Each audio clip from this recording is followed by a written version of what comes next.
Hello बच्चों, question states that in a semiconductor the forbidden energy gap between the valence band and conduction band of the order is. तो हमारे पास 4 option है, तो हमें बताना right option क्या होगा।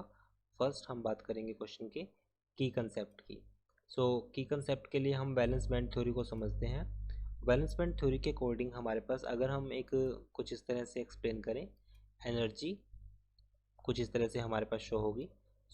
वैलेंस बैंड एक तो होता है हमारे पास वैलेंस बैंड जिसको हम बोलते हैं वीबी, एक होगा हमारे पास कंडक्शन बैंड, और दोनों के बीच का जो गैप डिफरेंस जो होगा this is known as forbidden gap. ये हमारे पास क्या होगा, forbidden gap. This is forbidden gap. Forbidden gap that is easy. So अगर उसकी वैल्यू अगर लेस देन 3 इलेक्ट्रॉन वोल्ट है, so it means it will be semi conductor. वो क्या होगी, एक सेमी कंडक्टर का केस होगा। अगर वो ज़्यादा होगा, दिस वैल्यू अगर ज़्यादा होगा, means more than 3 electron volt, it means it is a insulator. और अगर वो बिल्कुल जीरो के इक्वल होगा, डेट इज फोरबिडन गैप अगर जीरो के इक्वल होगा, it means that will be a conductor.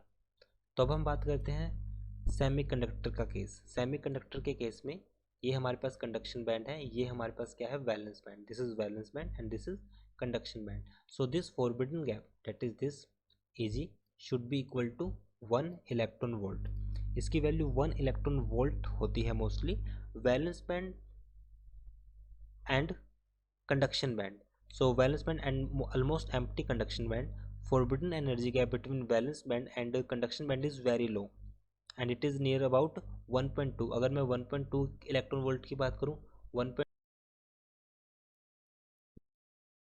And 0.72 electron volt होगा for germanium. This is for germanium.